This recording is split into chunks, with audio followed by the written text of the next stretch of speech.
meet you, Miss Cha. Are you feeling better now? 이렇게 만나니 반갑네요. 이제 건강은 괜찮으신가요, 자문 씨?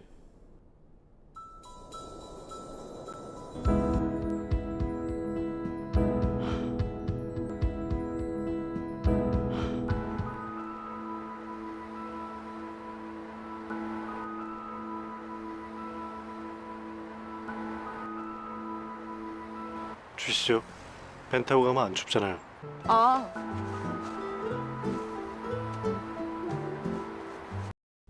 자문 씨?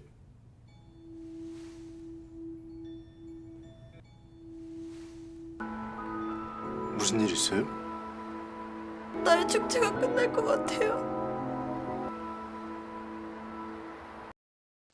Episode ini dibuka dengan kejadian mengejutkan.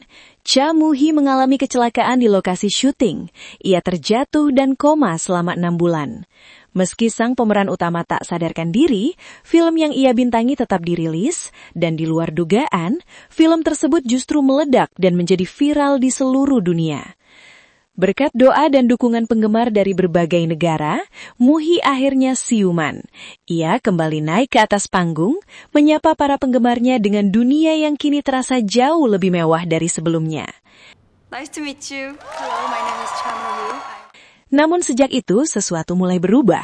Moo-hee mulai mengalami halusinasi. Ia melihat bayangan dirinya sendiri saat memerankan karakter Dorami.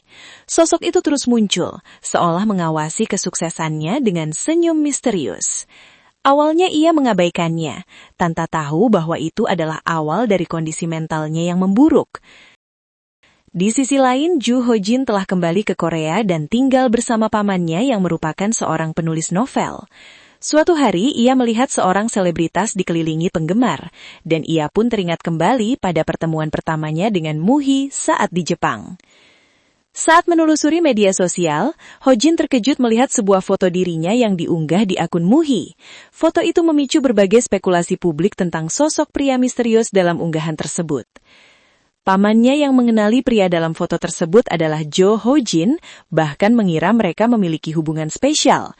Begitu pula teman-temannya. Dengan kesal, Ho-jin menjelaskan bahwa ia hanya bertemu untuk menjadi penerjemah saat di Jepang. Popularitas Moo-hee semakin melonjak. Ia mendapat wawancara untuk 5 negara sekaligus. Dan untuk mendampinginya ditunjuk seorang penerjemah. Tanpa disangka orang itu adalah Joo Ho-jin. Saat mendengar suara Ho-jin, Moo-hee terkejut. Takdir kembali mempertemukan mereka. Dalam wawancara tersebut, Moo-hee ditanya tentang pria yang ada di unggahan media sosialnya. Meski canggung, ia menjelaskan bahwa pria itu bukan kekasihnya, hanya seseorang yang pandai berbahasa Jepang dan pernah menunjukkan jalan. Ucapan itu membuat Ho-jin kecewa, namun kalimat berikutnya membuatnya terdiam. Moo-hee menambahkan bahwa pria itu selalu membuat jantungnya berdebar setiap kali ia mengingatnya. Setelah acara selesai, Ho-jin berniat menyampaikan sesuatu, namun Moo-hee terlalu sibuk dan ia memintanya menunggu. Dari kejauhan, Ho-jin melihat Moo-hee yang kini tampak jauh lebih bahagia dibanding pertemuan mereka sebelumnya. Ho-jin meminta Moo-hee menghapus foto tersebut, sebab ia tak ingin perasaan yang selama ini ia sembunyikan akan terungkap jika wanita yang ia sukai mengetahui tentang kebiasaannya mengunjungi tempat mereka bersama di setiap ulang tahunnya. Mendengar alasan tersebut, Moo-hee salah paham. Ia merasa kesal karena Ho-jin menemuinya hanya untuk wanita lain. Bahkan ia terus membahas kekecewaannya atas pertemuan mereka saat ini hanya demi foto tersebut, bukan karena ingin menyapanya. Namun ia terkejut Ho-jin dekat dengan manajernya. Rupanya selama Moo-hee koma, Ho-jin diam-diam mencari tahu tentang kondisinya lewat berita dan menjenguknya secara rutin. Fakta itu membuat Moo-hee terkejut dan hatinya mulai goyah. Kemudian ia meminta bantuan manajernya untuk mencari tahu wanita yang telah membuat Ho-jin begitu galau. Saat mereka berhasil mengetahui bahwa wanita yang diam-diam disukai Ho-jin adalah produser bernama Shin Ji-son, konflik pun meledak. Ho-jin marah karena merasa Cha Moo-hee ikut campur atas urusan pribadinya. Karena merasa bersalah, Moo-hee mendatangi Joo Ho-jin untuk meminta maaf secara langsung. Di sanalah Ho-jin akhirnya membuka masa lalunya tentang cinta sepihaknya pada Shin Ji-son yang kini berpacaran dengan kakaknya sendiri.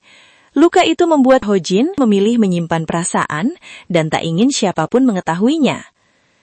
Episode ini ditutup dengan kondisi Muhi yang semakin memburuk. Halusinasi Dorami kembali muncul, kali ini dengan senyum yang lebih menyeramkan. Tak sangka ia kembali bertemu dengan Jo Ho-jin tepat saat dirinya berada di titik paling rapuh. Dan pertemuan ini membuat kisah mereka semakin rumit. Apakah Jo Ho-jin dan Cha Muhi akan berani jujur pada hati mereka sendiri? Atau justru luka masa lalu dan trauma akan memisahkan mereka selamanya? Yuk kita bahas episode selanjutnya di channel K-Drama Entertainment. Bye-bye!